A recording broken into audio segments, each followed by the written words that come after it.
Okay, I'm going to go over Monday. So for Monday, I chose the sled push as the peak week test and kind of built, again, like I said in the other video, around that. So in capacity week, it was 2 laps. Tenacity week is like a push and a TRX row back. Then there's 1 lap, and then there's the peak week test.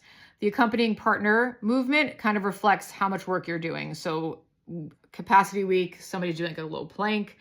Tenacity becomes a little bit more challenging, intensity even more so. And then obviously peak week is a you go, I go situation. Moving on to station number 2, since we just used our legs a bunch, I wanted to use station number 2 as like an arm farm situation. So it was really just shoulders and biceps. And although I changed the rep schemes from capacity, tenacity, intensity to peak, I also changed exactly what the movements were. So instead of like an Arnold press, it's a military press. Instead of a side raise, it's a reverse fly. Just mixing it up so that we keep the members guessing and keep their body parts guessing, because, you know, that's the best way to work out. Station 3 is a conditioning station. I did cal row for capacity, tenacity, and intensity, going down in the amount of calories that you're shooting for. And then because of that, the accompanying movement became more challenging. So instead of just hand release push-ups, tenacity week is down ups, and then intensity is squat jumps. And then peak week, I actually switched over to meters just to mess around and did some jump lunges in there just to keep it interesting. Station 4, after being out of breath from that conditioning station, we're going to do some gliders, some core work. And again, just changing those reps. The exact movements aren't exactly the same. And then for peak week, we're actually doing it by time instead of reps.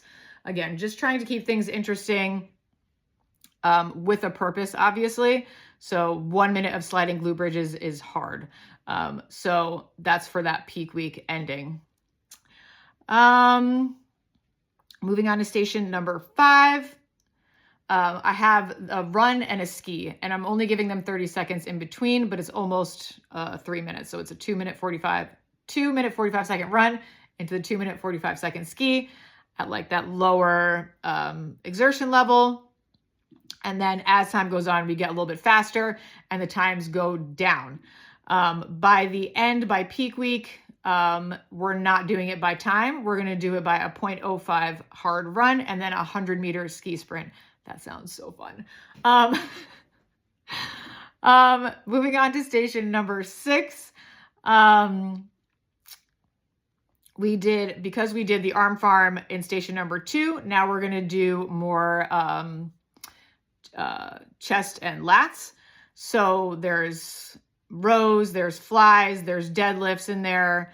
Again, the way that we do it, which cable I'm using, which how many reps there are, that all changes. And then for peak week, I'm kind of going back up to that capacity level.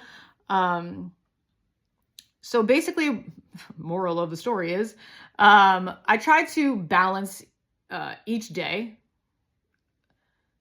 make it flow from no matter where you're going to start in the room. So it would never be something where like you're hammering yourself for 3 stations and then it's 3 stations of like core work.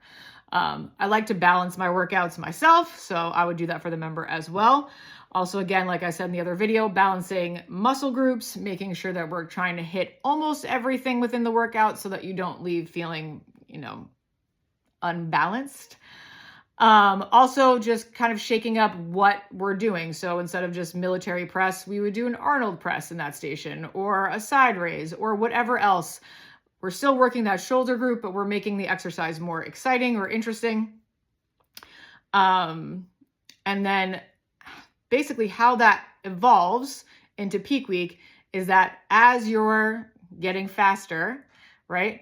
So we build from that 7 RPE, longer duration. As we build into that faster, harder effort, you should be coming into peak week ready to shine, ready to perform for that peak week test, especially that sled push for this particular day.